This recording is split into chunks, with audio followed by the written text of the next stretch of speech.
okusaasira bannyinaffe mulongo babiri ne Nansi ne ttiimu yonna.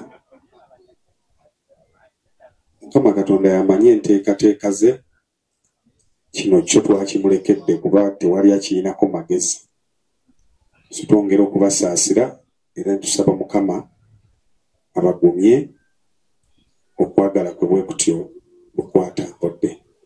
Tubasaasideko nnyo era twagala okwebaza mwenna abazze okwongera okugumya bannaffe. Bayimbi bannaffe abasinga bakyali mu makubo bajja, naye okusookera ddala neebaza abayimbi bonna abayimiriddewo ku Bolisha ne bamubise.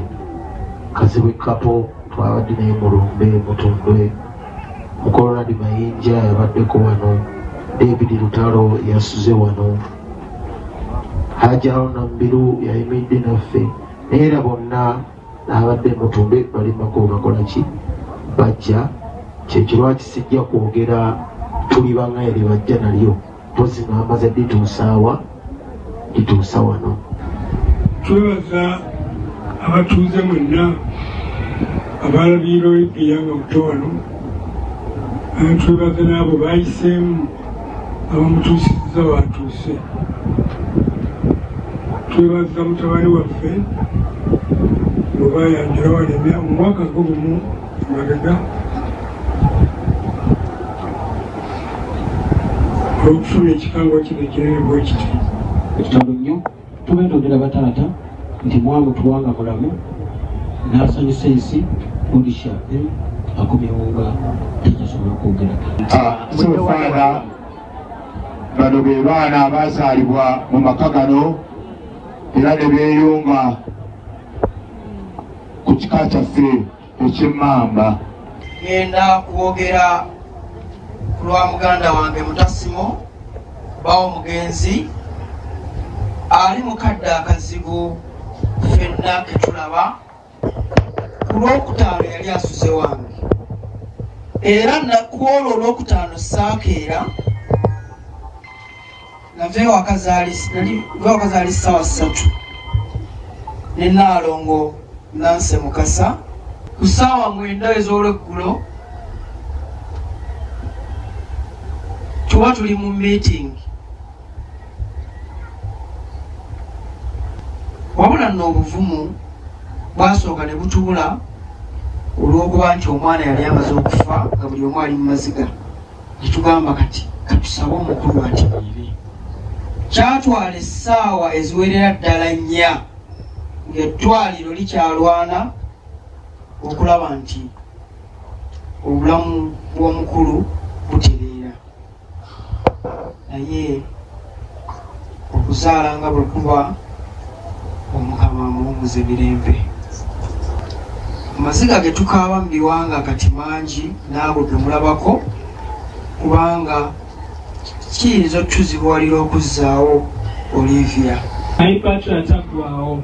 Tukwebaza ebirungi byonna byewawa omuzaana wo ono ng'akyali ku nsi. Naffe tugattibwe ku batuukirivu mu Kristo kwe tunaategeerera bw'oliwo ekisa okukkiriza okw'amazima kutukubagize okutuuka ffenna tulisinkana mu Kristo emirembe n'emirembe. Mukama atusaasire bw'onika olibonesa mugi tekete abaana olina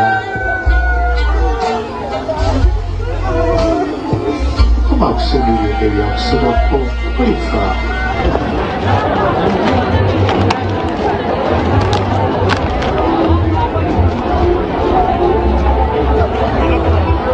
Uganda efiiriddwa omuyimbi ow'amaanyi. Omwana oyo first of all abadde mukakkamu nnyo. Abantu abakakkamu gw'otalabulirangako omusagasaga zonna gw'otakolanga kyera nsaasidde nnyo omwami we.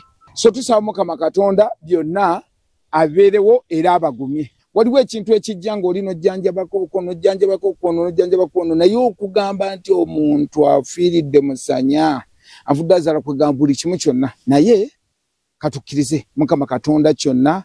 Twebaza bannaffe bangi nnyo nnyo abawerekedde ba Dr. Kwefu Bannaalongo Kitone baani bonna abasinga obungi bonna tubadde nabaawo. So mwebalire ddala. Music industry efiiriddwa omuyimbi bwe nti wenyina okinyonyola mangu n'okusingira ddala tufiiriddwa maama omukyala kitegeera omwana omuto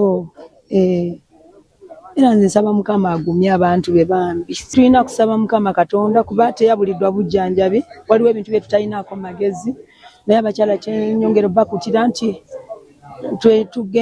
tugende mu ddwaliro nga twakafuna embuto abasawo bagende nga batugayidinga ekyokufa tewali akirinako magezi abasawo baliwo kola omulimu gwabwe so katonda yakola ki yasalawo